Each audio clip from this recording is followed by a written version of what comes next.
for me, it's quite simple. The stability of the organization is, of course, something that we really, as team members, I suppose, look at. We believe that if the organization is not stable, then that's a big issue. So at JET, we've been in operation for 28 years, steady 28 years. We've been growing year on year, which is something I believe that our team looks at, and that stability is very important for them. Next thing would be obviously the culture of the organization. If the organization has a great culture, the values that we share and that we believe in is something that is very important. In fact, yesterday we had this whole session about the culture of the organization and how the senior team needs to really buy into it, and that way it cascades down. The third thing with an organization or a team member that I believe people look for in our organization is recognition over remuneration. If they are recognized and if people believe in them and give them the credit for what they have achieved, as against the senior teams trying to take the credit and then pass the blame on to the junior teams, that's something that we believe in, and it's a big part of our culture actually. So when there's good happening, we look out. When there's something negative, we look in a mirror to see where the problem lies, maybe within, as against if there's a lot of credit, we try to pass it down to the team. And these are the three things that we believe a team member looks at for most.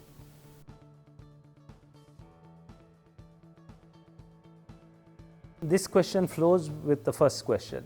So for if you recognize an employee, if you give them the right culture to work in, if you obviously even compensate them well and trust them, delegate work, that way we find that the customers actually are retained. So we believe in delegating work, to the next team, and the next team delegating to the next. So you're not necessarily micromanaging and giving them that faith and trust that most employees require. So if you can show people that you really have faith in them, that you really trust them, and you are there to give them set goals, and then naturally, of course, check those goals out, and you constantly follow up and see how well they're doing with the goals. But you give them a free hand to do their job, you recognize good work, you compensate them adequately. You have to be in the top tier, I believe, in the market where compensation is expected. And once you have those things in place, you have the recognition, you have the compensation, you delegate work, and you have trust and give them proper KPIs. Most good talent would appreciate that and stay with you.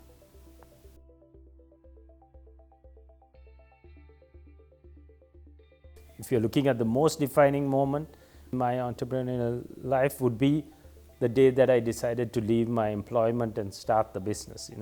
That would be the most defining moment, obviously, because that's the start of the whole journey.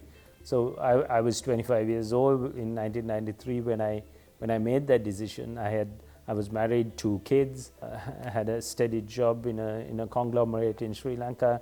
The usual thing at 25 those days, if you had a car, a good salary, and a good job, you were generally content.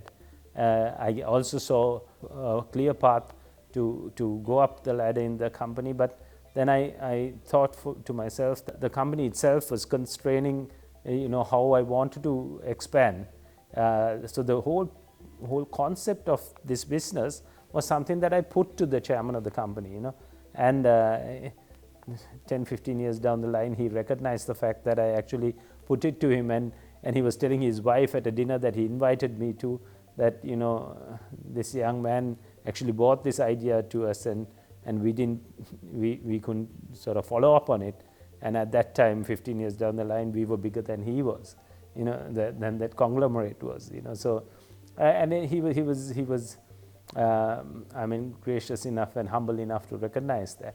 So that would be easily the most defining But in addition to that, of course, over the years, in 1998, the fact that we introduced water-based coatings to the Sri Lankan market and the Asian market was massive. In 2002, we went into the Bangladeshi market, and that was massive for us. When everybody that I knew, all my principals, all my suppliers, all my team members asked me whether I'm mad to go into Bangladesh when Bangladesh, I mean, at that time, when you're talking about wood finishers, had what they call a wad and a polish system. They used to use 8 coats of polish on a piece of furniture like this to get a finish that is not even close to this. And I went and introduced a 3-coat system, and that really revolutionized the whole industry in Bangladesh. And today, 18 years down the line, we are known as the company that has really helped them with technology. So those to me are some of the most important time frames in our career. In 2010-ish, we brought in some good shareholders, good new shareholders of good who brought a lot of values again to the company. More than the money they brought in, they really brought in a new culture, corporate governance to the best, as in line with all public quoted companies. So today, Jet Holdings is ready to go public any day. We are extremely ready for it because we are corporate governance wise, we are compliant with every SEC regulation.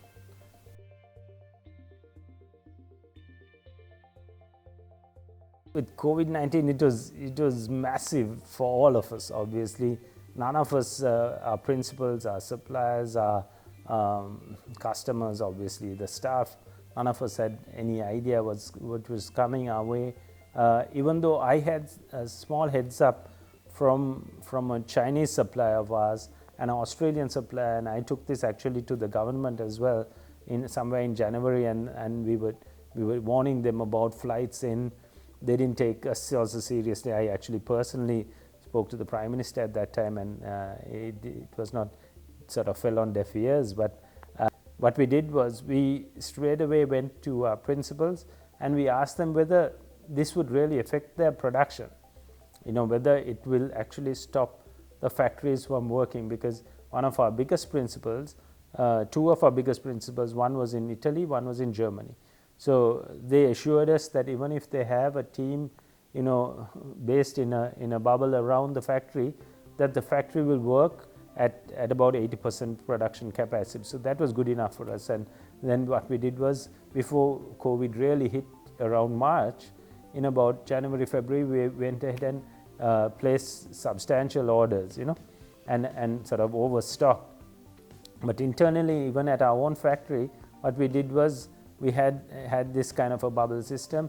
Other than the 2 months that the whole country was closed, we had sufficient raw material that we stocked, and this we felt was so it was about having adequate stock and raw material that really got us over the line.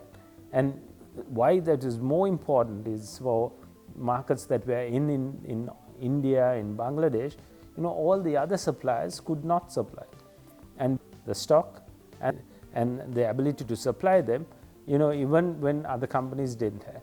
And that was actually, it worked really well in our favor.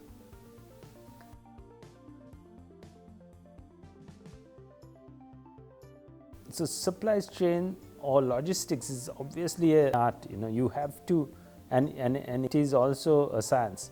So you got to really study it. There's obviously a lot of people in supply chain management don't have the required qualification and give sufficient emphasis into studying it.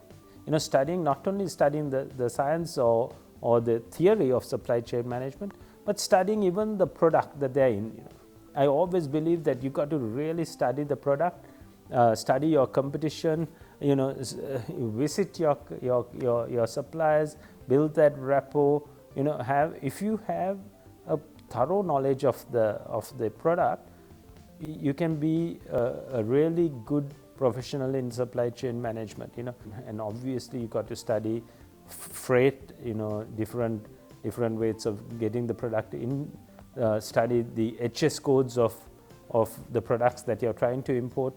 We find that most savings come from having the right freight, right harmonized system code for your product. So if you are able to really study the HS code book, look at different products that you can, or different HS codes you can fit your product into, and then get a pre-classification from the customs down in Sri Lanka customs or Bangladesh customs or wherever, then you can reduce your cost, improve your efficiency of clearing, shipping, and of course negotiating with suppliers for the best price. So constant study, being a professional at it, knowing your product, looking at alternative quotes, very, very important for supply chain management.